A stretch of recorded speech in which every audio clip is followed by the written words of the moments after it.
Assalamualaikum warahmatullahi wabarakatuh.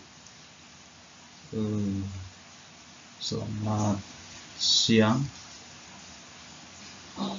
Berjumpa lagi dengan saya pada hari ini.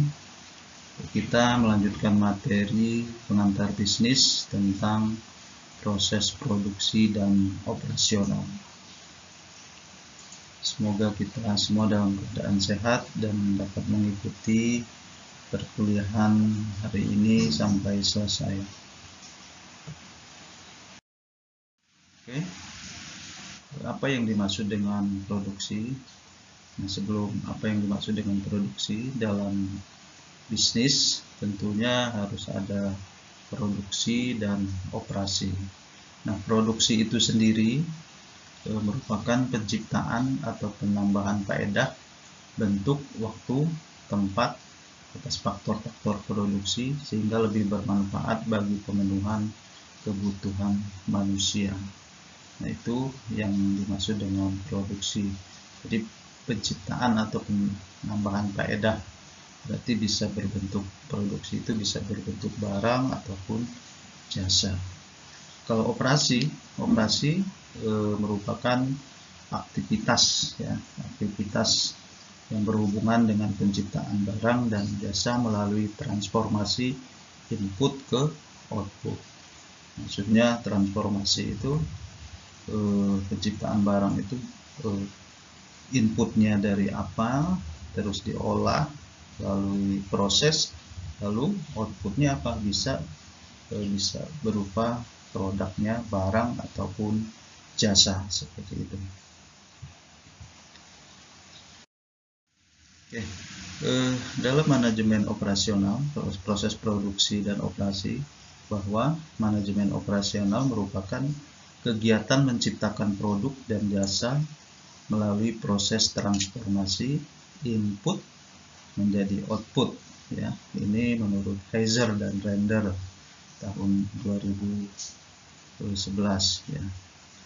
Jadi melalui proses ya, proses inputnya awalnya apa, terus transformasi prosesnya seperti apa, keluarannya seperti apa. Nah, itu manajemen operasional.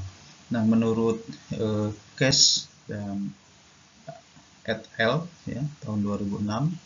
Nah, ini manajemen operasi merupakan serangkaian kegiatan yang meliputi desain, ya, operasi dan perbaikan sistem yang menciptakan dan menyampaikan produk dan jasa ataupun pelayanan. Itu menurut Cash ya. Terus menurut Fogarty, manajemen operasi adalah suatu proses secara berkesinambungan ya, dan efektif menggunakan fungsi-fungsi manajemen. Fungsi-fungsi manajemen itu ada perencanaan, pengelolaan ya, untuk mengintegrasikan berbagai sumber daya secara efisien dalam rangka mencapai tujuan. Nah, ini menurut Fogarty. Nah, manajemen produksi dan operasi yang tadi suatu proses secara berkesinambungan dan efektif dengan menggunakan fungsi manajemen untuk mengintegrasikan sumber daya dalam rangka menghasilkan barang dan jasa. Artiannya berkesinambungan itu merupakan manajemen produksi dan operasi bukan merupakan suatu kegiatan yang berdiri sendiri, dan keputusan manajemen bukan merupakan tindakan sesaat tetapi merupakan tindakan yang berkelanjutan. Berarti harus saling berkaitan ya, seperti itu. Terus efektifnya yaitu kegiatan atau pekerjaan harus dilakukan secara tepat dan sebaik-baiknya serta mencapai hasil sesuai yang diharapkan. Nah, dalam fungsi manajemennya itu sendiri ada perencanaan, pengorganisasian, pengarahan, dan pengawasan. Nah, kalian sudah belajar tentang fungsi manajemen. Perencanaan itu apa, pengorganisasian itu pengarahan apa, dan pengawasannya juga apa. Oke ya.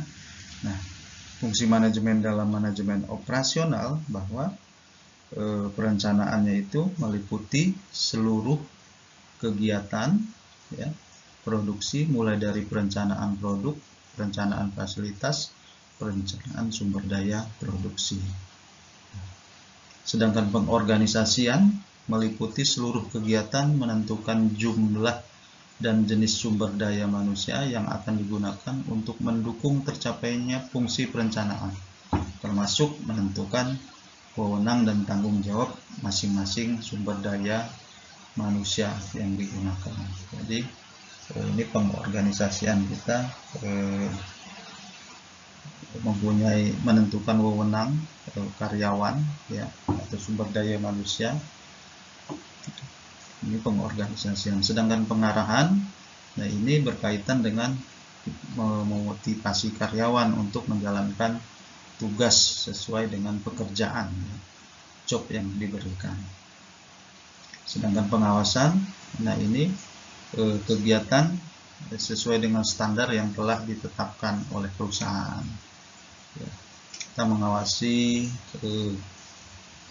karyawan, bagaimana mereka bekerja sehingga menghasilkan produk baik barang maupun jasa, tapi sesuai dengan apa yang telah direncanakan.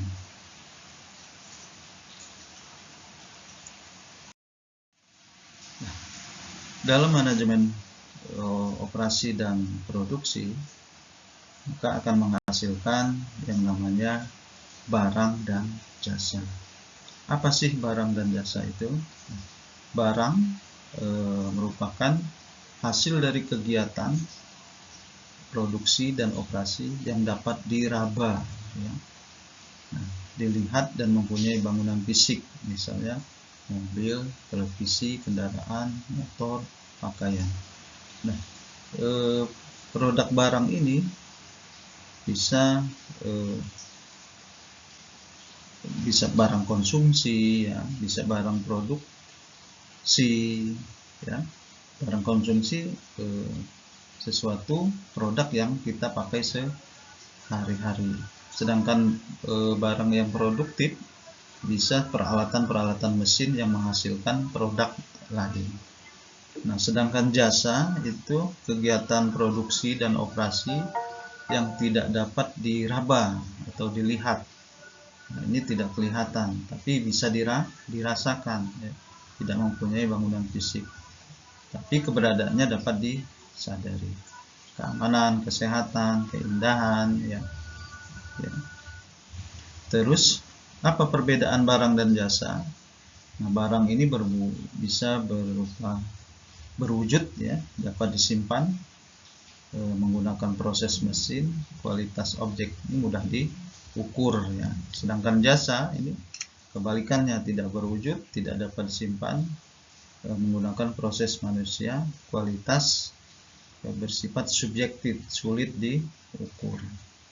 Apa sih contohnya? Jasa, ya tadi kalau jasa ya keamanan, kesehatan, pengacara, terus notaris, terus apa lagi? Kalau jasa akuntansi, apa jasa akuntansi itu berupa akuntan publik. Nah, itu bisa jasa, ya.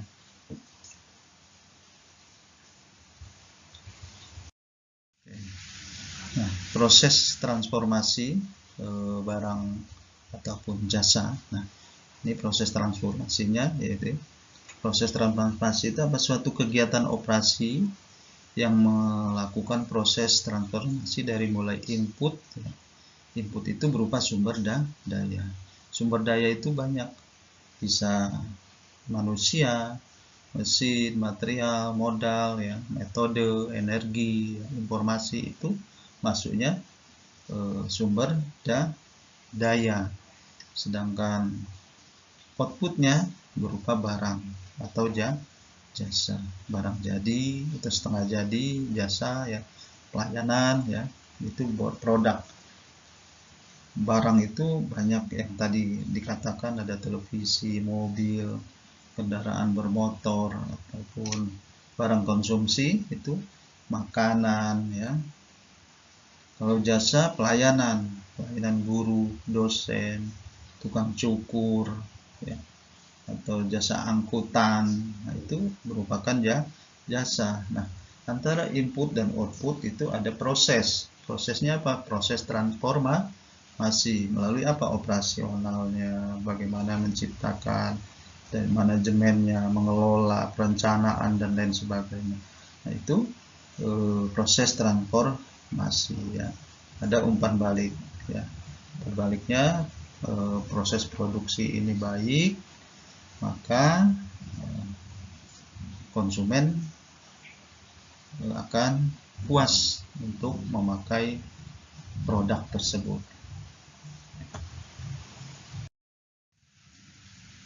Contoh kegiatan manajemen operasional, ya, dan di sektor barang dan jasa.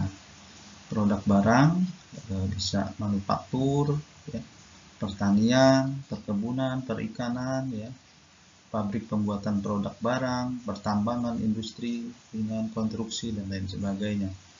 Contoh yang kedua ada jasa profesional, pendidikan, hukum, kesehatan, hiburan, administrasi, ya, dan lain sebagainya. Nah, ini contoh kegiatan manajemen operasional di sektor barang dan jasa.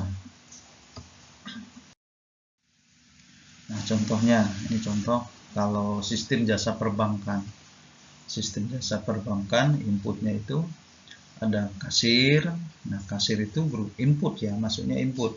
Staf, komputer, fasilitas, energi, ya, security itu termasuk input. Terus melalui prosesnya itu apa? Ada pengawasan, bagaimana melayani nasabah, ya. Nah, sehingga keluarlah produknya, produk jasa perbankan. Kan itu bisa deposito, kredit, ya, tabungan dan lain-lain. Nah, ini contoh sistem jasa perbankan. Contoh lain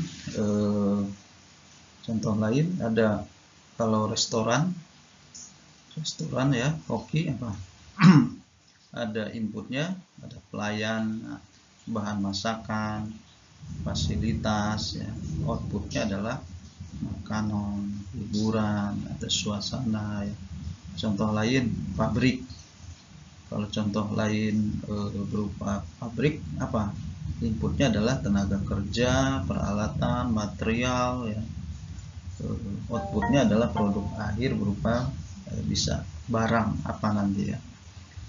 Kalau penerbangan, contohnya kalau penerbangan pesawat, pilot, staf, fasilitas, tenaga kerja, energi. Nah, outputnya adalah transportasi udara antar lokasi.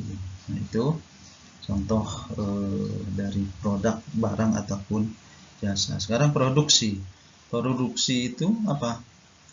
Dalam proses produksi merupakan apa? Penciptaan barang dan jasa. Barang dan jasa ini disebut produk. Nah, semua organisasi bisnis, ya, atau perusahaan yang tidak menjalankan paling tidak menjalankan 3 fungsi utama, ya. Untuk menciptakan barang dan jasa ini dalam organisasi bisnis menjalankan 3 fungsi utama. Pertama adalah pemasaran. Nah, pemasaran, yang kedua keuangan, ketiga fungsi produksi atau operasi. Fungsi pemasaran ini yang berkaitan dengan pasar untuk dapat menciptakan permintaan dan pada akhirnya menyampaikan produk yang dihasilkan ke pasar, ya. Ini proses bagaimana kita menyampaikan produk yang dibuat oleh suatu perusahaan, ya, perusahaan bisnis, ya, ke pasar sehingga sampai ke konsumen. Itu fungsi pemasaran. Nah, fungsi pemasaran itu banyak, ya. Terus fungsi keuangan.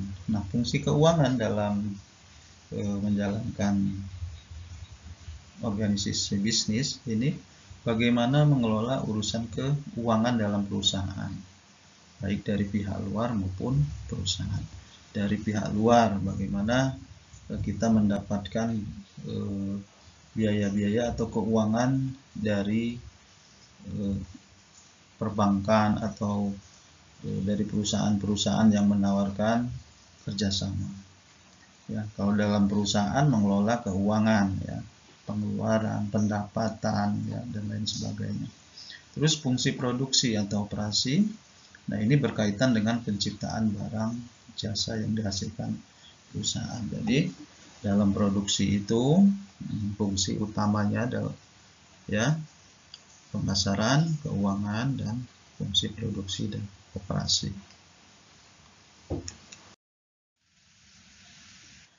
Terus nah, apa saja yang harus dilakukan oleh seorang manajer operasional dan lingkup tanggung jawabnya?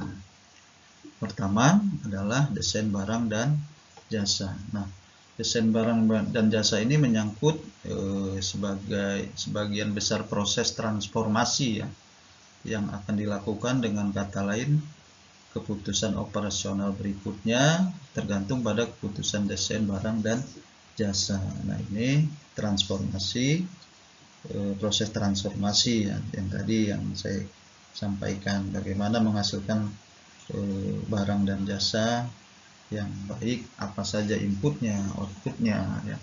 Yang kedua adalah manajemen kualitas. Manajemen kualitas ini tugas seorang manajer adalah bagaimana kualitas yang diinginkan konsumen harus ditetapkan ya. Nah, kualitas yang diinginkan konsumen harus ditetapkan sehingga aturan maupun prosedur untuk mengenali dan memenuhi kualitas tersebut dapat dibakukan ya.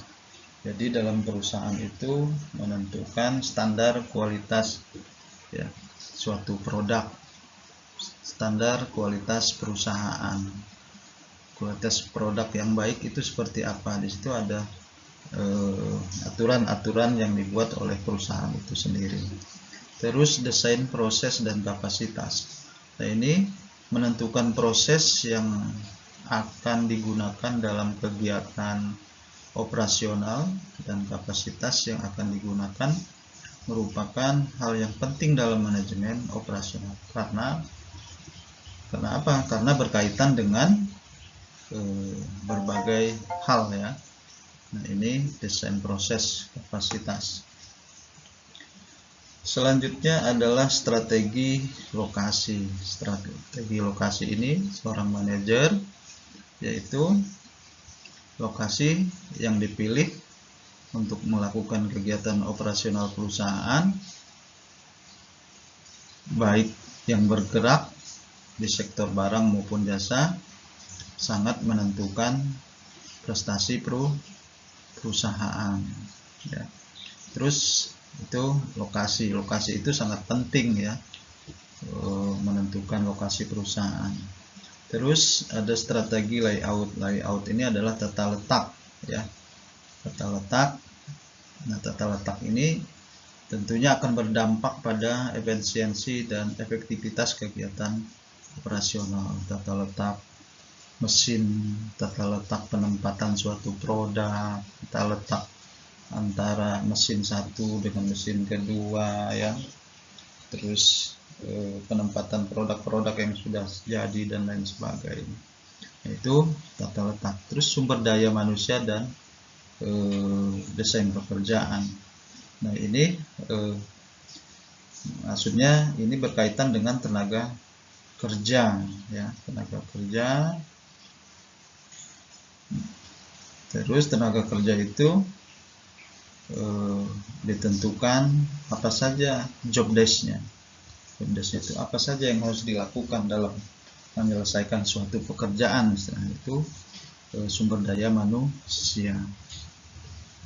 Terus ada manajemen rantai pasok atau supply chain management. Nah, ini mengintegrasikan antara perusahaan dengan pihak supplier maupun distributor ya, dalam produknya ya. Terus manajemen persediaan, ini keputusan yang sangat penting bagi manajemen operasional karena persediaan yang tepat akan menentukan efisiensi dan efektivitas suatu perusahaan. Ini manajemen persediaan. Terus ada penjadwalan.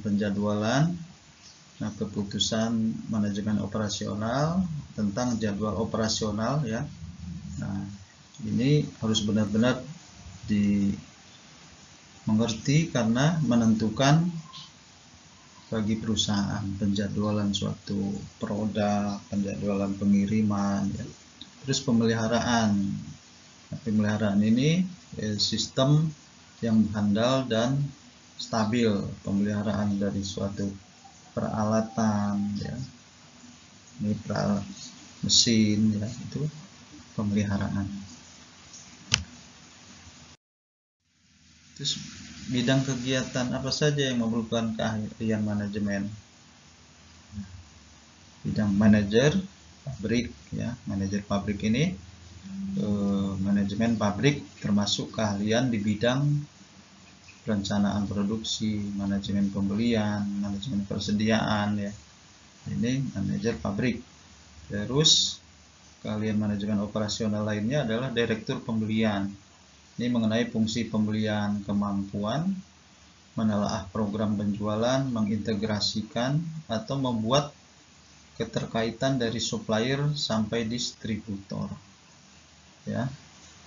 Terus manajer mutu. Nah, ini manajer mutu ini mengenai konsep ya, statistik untuk dapat melakukan pengawasan semua aspek operasional karena kualitas merupakan tanggung jawab secara bersama ya di antara semua pihak yang terlibat di perusahaan tersebut. Ini manajer mutu ya, membuat standar mutu, kualitas produk, kualitas perusahaan. Terus konsultan perbaikan proses improvement konsultan. Nah, ini maksudnya berkaitan dengan desain proses sehingga dapat memberikan berbagai konsultasi mengenai perbaikan proses untuk operasi perusahaan. Terus ada manajer perencanaan, manajer dan perencana rantaian pasok. Nah, ini maksudnya ini bertanggung jawab mengenai negosiasi kontrak jangka panjang antara perusahaan dengan supplier maupun distributor, sehingga manajer harus mempunyai keahlian tentang material rekrutmen ya, planning, supply chain management, teknologi komunikasi ya yang bagus, yang canggih dalam bisnisnya ya.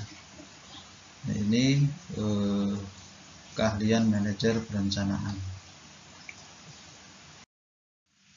Ya, dalam proses produksi dan operasional tentunya fungsi-fungsi manajemen operasional itu ada beberapa. Pertama adalah perencanaan operasional, penjadwalan, dan pengendalian.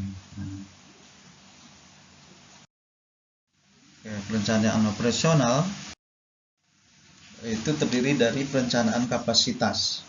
Perencanaan kapasitas ini merupakan perencanaan untuk menentukan berapakah produk yang dapat dihasilkan perusahaan dalam jangka waktu tertentu, atau berapakah pelanggan yang dapat dilayani dalam periode waktu tertentu. Ini perencanaan kapasitas. Sedangkan perencanaan lokasi ya, ini lokasi optimum menawarkan keunggulan bersaing dan memberikan kontribusi bagi keberhasilan perusahaan. Nah, menurut Perech dan Van der Donk, keputusan lokasi berdasarkan pertimbangan ciri struktural meliputi ukuran lokasi perusahaan, kapasitas ya. Terus pertimbangan ciri infrastruktural meliputi keahlian karyawan, tingkat otonomi lokasi, dan struktur organisasi. Terus perencanaan lokasi ini ada letak pasar, ya, letak sumber bahan baku, kesediaan air, pelayanan kesehatan, peraturan pemerintahan, sikap masyarakat, luas tempat parkir. Nah, ini termasuk perencanaan lokasi perusahaan. Terus perencanaan tata letak. Perencanaan tata letak, ya, ini penggunaan ruangan, peralatan, ya, orang. Terus apalagi dapat memperbaiki aliran informasi, material, dan orang. Nah, ini desain dan tata letak, dapat memperbaiki interaksi dengan pelanggan, ya, bersifat fleksibel. Apapun tata letak yang ada pasti memerlukan perubahan. Ini perencanaan tata letak. Terus ada perencanaan kualitas. Nah, perencanaan kualitas ini tentunya kualitas produk dan jasa, maupun juga bisa kualitas suatu perusahaan atau organisasi.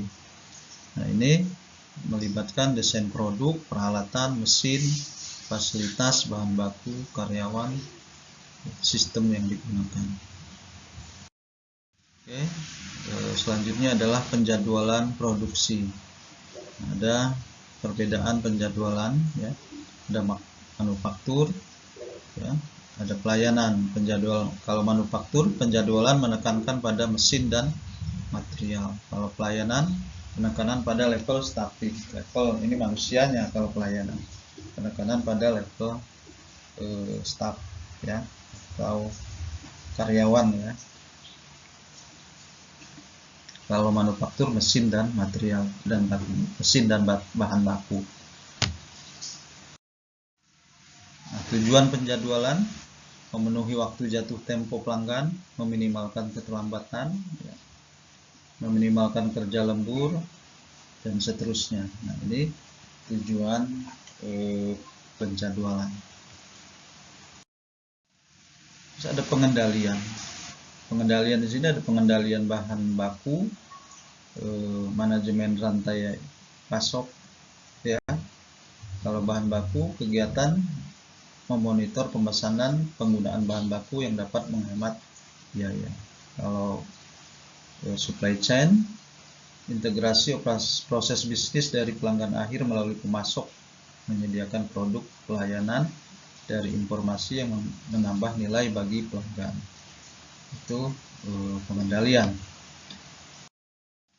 Nah, pengendalian mutu, ada pengendalian mutu. Nah, ini berupa total quality management, ya, TQM. Nah, ini program untuk meningkatkan efisiensi dan mutu produksi dengan membiarkan karyawan untuk mengambil lebih tanggung jawabnya di dalam keseluruhan proses, ya. Nah, tujuannya yaitu meningkatkan kepuasan pelanggan. Oke, manfaat dari TQM itu sendiri memperbaiki kondisi perusahaan untuk dapat meningkatkan kualitas produk dan jasa. Yang kedua, manfaat TQM penyelesaian masalah yang berkaitan dengan peningkatan kualitas perusahaan. Yang ketiga, untuk menemukan kesalahan, mencari penyebab kesalahan, dan memutuskan cara penyelesaian menghilangkan penyebab kesalahan tersebut, ya. Nah, ini manfaat dari total quality management. Oke. Sekarang adalah supply chain. Supply chain merupakan jaringan perusahaan yang secara bersama-sama bekerja untuk menciptakan dan menghantarkan suatu produk ke tangan pemakai akhir, ya. Nah, perusahaannya apa? Termasuk supplier, pabrik, distributor, toko, retail, serta perusahaan pendukung, ya, seperti jasa logistik atau saluran distribusi. Nah, supply chain sebuah rangkaian atau jaringan perusahaan yang bekerja secara bersama-sama untuk membuat dan menyalurkan produk atau jasa kepada konsumen akhir, ya. Rangkaian atau jaringan ini terbentang dari penambang bahan mentah di bagian hulu sampai retail atau toko pada bagian hilir. Kalau supply chain management, nah ini berupa manajemennya sendiri, manajemen kegiatan yang terkait pengadaan material dan jasa, mengubah barang setengah jadi produk ya akhir serta mengantarkannya melalui sistem distribusi. Nah ini manajemennya ya. Oke. Ada 3 macam yang harus dikelola dalam supply chain. Pertama aliran barang ya. Pertama aliran barang dari hulu ke hilir, contohnya bahan baku yang dikirim dari supplier ke pabrik, setelah produksi selesai dikirim ke distributor, pengecer, kemudian ke pemakai akhir ya. Kedua aliran uang, nah ini sejenis yang mengalir dari hilir ke hulu. Yang ketiga adalah informasi yang bisa terjadi dalam hulu hilir atau sebaliknya. Jadi 3 macam yang harus dikelola dalam supply chain ya. Ini contohnya alirannya dari hulu ke hilir, dari supplier, manufaktur, distributor, retailer, dan shopper. Sebaliknya dari hilir ke hulu ya. Ini contoh ya. Struktur supply chain yang sederhana, hulu ke hilir ya. Aliran fisik yaitu berupa material, produk, dan pengembalian, itu supply chain aliran fisik. Supply chain aliran pembayaran, uang, invoice, pricing, kredit, dan time flow ya. Aliran informasi, kapasitas, jadwal pengiriman, order, data penjualan. Ini skema supply chain yang sangat sederhana. Ini contoh berdasarkan pengertian tadi ya seperti ini ya. Nah, dalam kondisi nyata tidak sederhana sebagaimana di atas ya. Contoh sebuah produk sederhana yaitu biskuit kaleng. Contoh ya, pihak yang terlibat dalam supply chain biskuit kaleng. Contoh 1, penghasil gandum ya, penghasil gandum tentunya nanti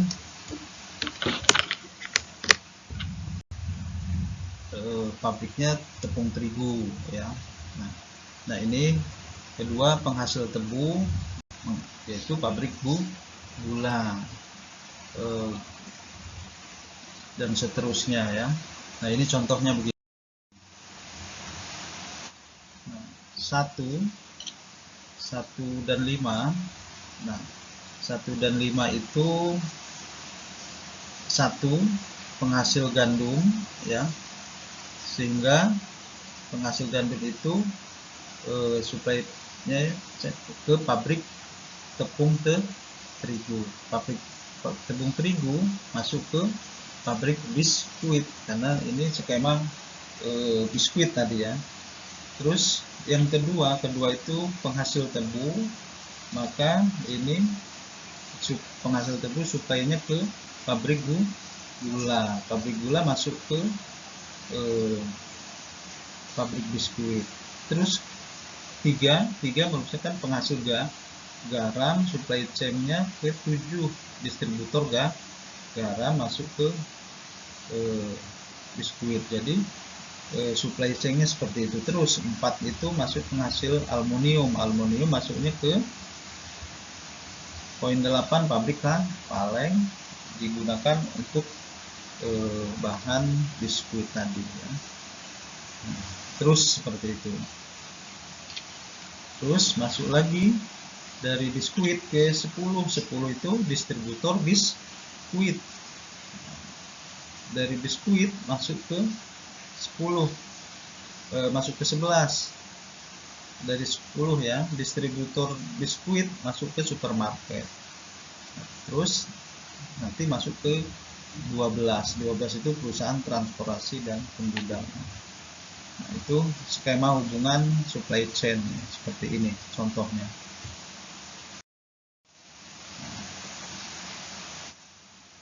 Nah, ini tadi ya sudah saya jelaskan. Oke. Selanjutnya adalah green business. Green business itu apa? Green business adalah sebuah konsep bisnis yang memberikan kontribusi positif terhadap lingkungan dan komunitas sosial sembari meningkatkan keuntungan ya. Nah, tujuan daripada green business itu mengurangi bahkan menghilangkan dampak yang timbul oleh aktivitas produksi suatu perusahaan dan penggunaan dari produk perusahaan itu sendiri, itu green business. Jadi menjaga lingkungan hidup ya, intinya seperti itu. Nah, tantangan daripada green business, tantangannya yaitu target pasar, harga, kepercayaan, edukasi ya. Tantangan green business, harga ini pada umumnya bahwa kesadaran konsumen terhadap lingkungan terus meningkat, tetapi harga penawaran produk hijau yang masih tinggi menjadi pengaruh yang paling tinggi untuk memutuskan membeli produk hijau.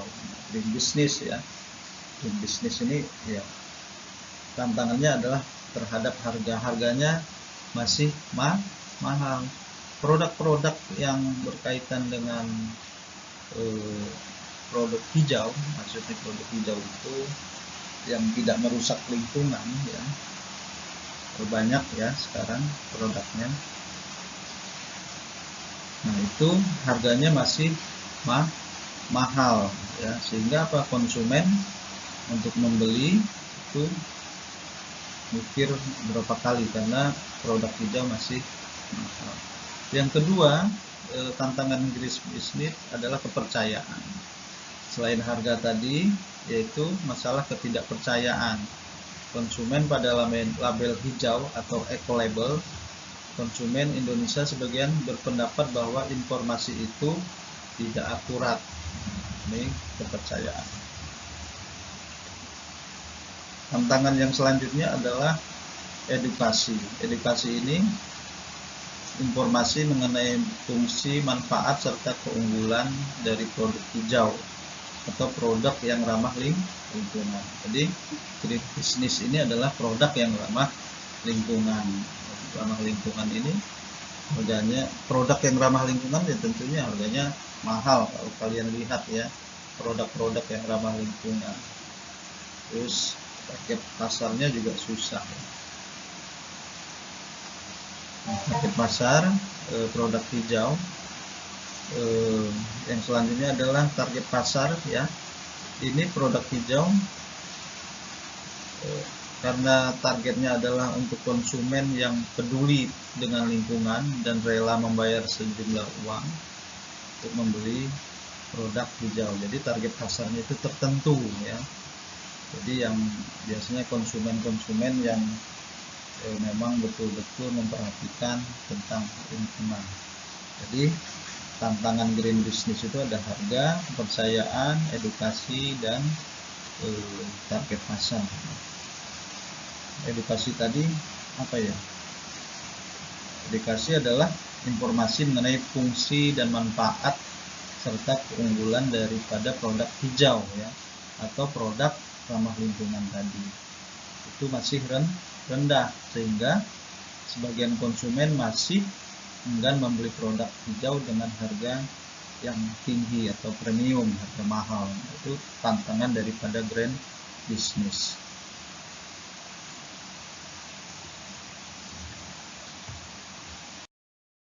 Terus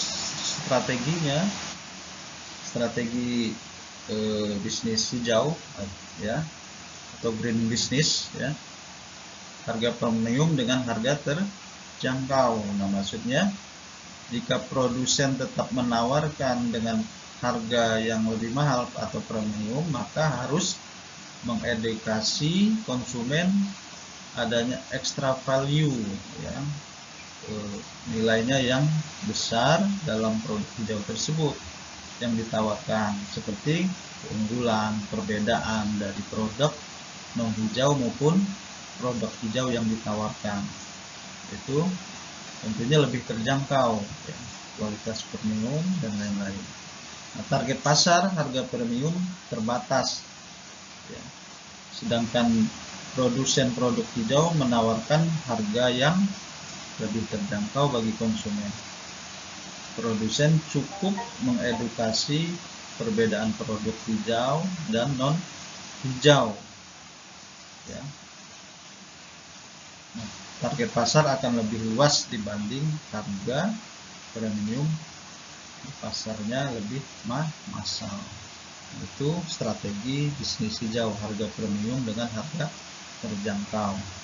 Sedangkan yang kedua, strategi green business yang kedua adalah komunikasi dan edukasi.